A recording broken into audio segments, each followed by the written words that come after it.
Hola, ¿qué tal? Vamos a revisar aquí los ejercicios de equilibrio físico y de diagrama de fase. El primer ejercicio nos dice lo siguiente. Aquí se muestra el diagrama de fases del helio. El helio es la única sustancia conocida que tiene dos fases líquidas diferentes, que se llaman helio 1 y helio 2. La primera pregunta que nos hace es ¿cuál es la temperatura máxima a la que puede existir el helio 2? Tenemos este diagrama de fases. Podemos darnos cuenta en condiciones atmosféricas, es decir, a una atmósfera de presión, la temperatura máxima a la que puede existir el helio 2 es hasta 2.3 Kelvin. Sin embargo, si no fueran condiciones de una atmósfera de presión, podemos observar que la máxima temperatura a la cual el helio 2 líquido existe es de 2.5 kelvins. La siguiente pregunta, ¿cuál es la presión mínima a la que puede existir el helio sólido? Podemos observar que necesitamos presiones por encima de 10 atmósferas y entonces debajo de 10 atmósferas pues no va a existir el helio sólido. ¿Cuál es el punto de ebullición normal del helio 1? Si consideramos nuevamente condiciones normales, es decir, una presión de una atmósfera, vemos que en 5 Kelvin es donde sería la temperatura de ebullición. ¿El helio sólido se puede sublimar? Claro que no. ¿Por qué? Porque vemos que sublimación, si tú recuerdas, es el paso de sólido a gas sin pasar por el estado líquido. Y aquí podemos observar que forzosamente se interpone el líquido entre el sólido y el vapor, de tal manera que no existe el paso directo de sólido a gas. ¿Cuántos puntos triples hay? Recuerda que el punto triple es aquel en el que conviven dos o más fases. Aquí podemos tener el sólido, líquido helio 2, líquido helio 1, es un punto triple, y aquí tenemos otro punto triple, son dos puntos triples. El ejercicio 2. Una muestra de agua exhibe el siguiente comportamiento al calentarse a una velocidad constante. Si el doble de la masa de agua requiere la misma cantidad de calor, ¿cuál de las siguientes gráficas describe la variación de la temperatura? Observe que para todas las gráficas la escala es la misma. Recuerda que estas son curvas de calentamiento típicas y teníamos el que van del sólido, líquido, hasta la fase gaseosa. Y las pendientes, es decir, la inclinación que haya entre estas líneas, va a depender del calor específico de cada sustancia. O sea que depende de la sustancia la forma que va a tener la gráfica. No depende de la cantidad. Aquí podemos observar cómo hay diferentes calores molares de fusión dependiendo la sustancia química de la que se trate.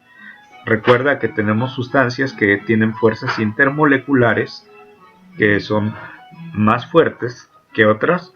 Por ejemplo, recuerdas el mercurio que tenía enlaces metálicos, pues tiene calor de fusión más alto. Entonces depende de la sustancia para saber el calor molar de fusión y por tanto saber las pendientes y cómo se va a comportar en esta gráfica. Pero aquí en el problema nos han preguntado qué es una muestra de agua y lo único que hacemos es de que si aumentamos la cantidad de agua a lo doble, si vamos cuál de las gráficas describe la variación, pues observamos inmediatamente que no tiene por qué haber ningún cambio. Es decir, la gráfica A corresponde. El punto de fusión y de ebullición, recordarás que son propiedades intensivas. No dependen de la cantidad de la materia, pero sí dependen de la naturaleza química de la materia que se trate. Ejercicio 3. A continuación se muestra un diagrama de fases del azufre. ¿Cuántos puntos triples hay? Bueno, pues aquí tenemos 1, 2 y 3. Hay 3 puntos triples. La monoclínica y la rómbica son dos formas alotrópicas del azufre. ¿Cuál es más estable en condiciones atmosféricas? Bueno, pues hay que ver que para las condiciones atmosféricas necesitamos tener una presión de una atmósfera y una temperatura de 25 grados Celsius. Si vamos al diagrama de fases, interpolamos una atmósfera con aproximadamente 25 grados Celsius, inmediatamente nos damos cuenta que la forma más estable es la rómbica. Ahora bien, te pide describir qué sucede cuando el azufre a una atmósfera se calienta desde 80 grados Celsius a 200 grados Celsius. Si vemos, a 80 grados Celsius lo tenemos en forma rómbica. Y vamos hasta la última fase, que es la fase vapor a 200 grados Celsius. Pero antes vamos a darnos cuenta que de 80 a 119 grados Celsius hay la transición entre el rómbico y el monoclínico. Este monoclínico va escrito aquí adentro. Toma en cuenta que toda esta fase es monoclínica.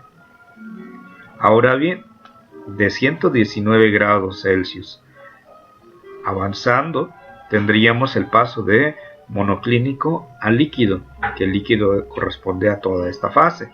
Y por último, de líquido, tenemos esta fase, hasta vapor.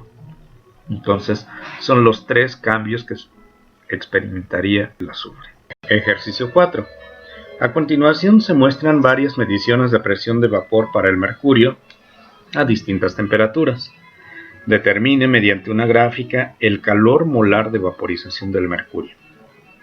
Vemos que tenemos las temperaturas en grados Celsius y la presión que corresponde para cada una de las temperaturas. Si convertimos las temperaturas a Kelvin y dejamos las mismas presiones en milímetros de mercurio y ahora graficamos, obtenemos una curva. Una curva, bueno, es difícil determinar cuál va a ser la pendiente, dependería de en qué punto nos situemos, así que no es lo más conveniente.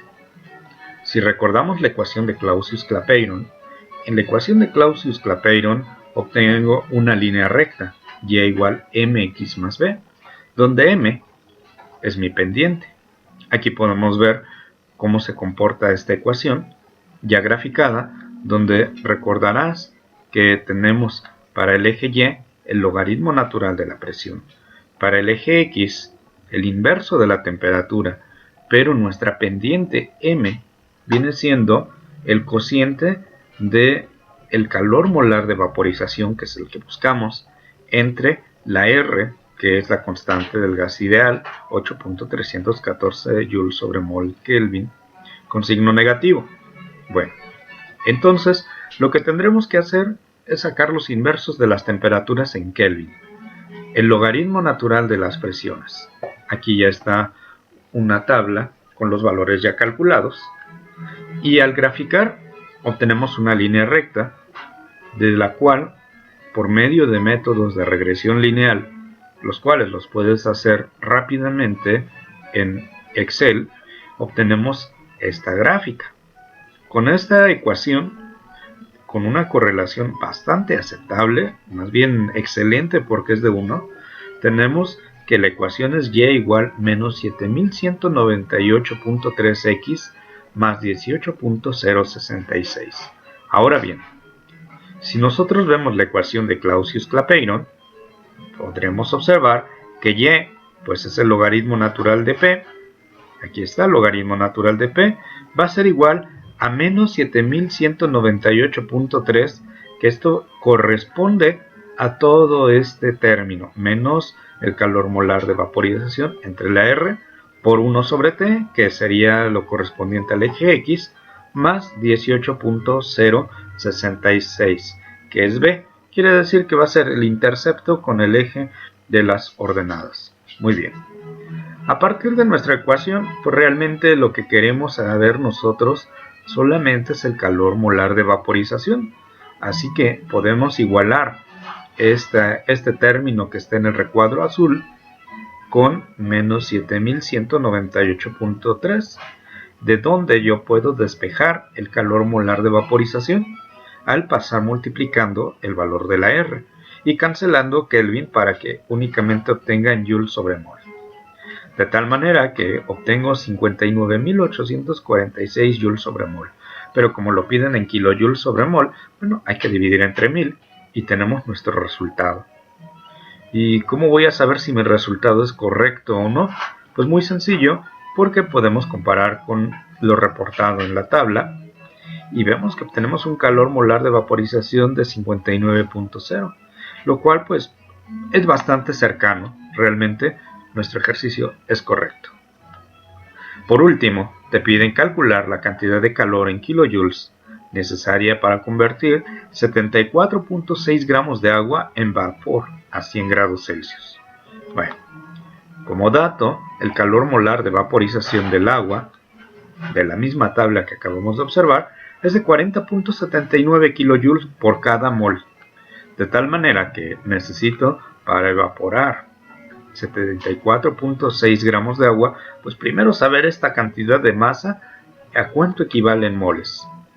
Porque el calor molar de vaporización está dado en 40.79 kilojoules por cada mol. Entonces, pues bueno, esto lo obtenemos de una manera muy sencilla. La masa molar del agua es 18 gramos sobre mol. Esto ya se ha explicado en cursos anteriores y cursos básicos de química. De tal manera que los 74.6 gramos de agua, al multiplicarlos por un mol y dividirlos entre 18 gramos, nos da 4.14 mol. Estos 4.14 mol, al multiplicarlos por el calor molar de vaporización del agua, que es 40.19 kilojoules sobre mol, nos sale 166.56 kilojoules. Con ello, hemos terminado. El calor necesario para convertir 74.6 gramos de agua a 100 grados Celsius es de 166.56 kilojoules. Espero que hayas tenido todos tus ejercicios correctos y nos vemos hasta la próxima.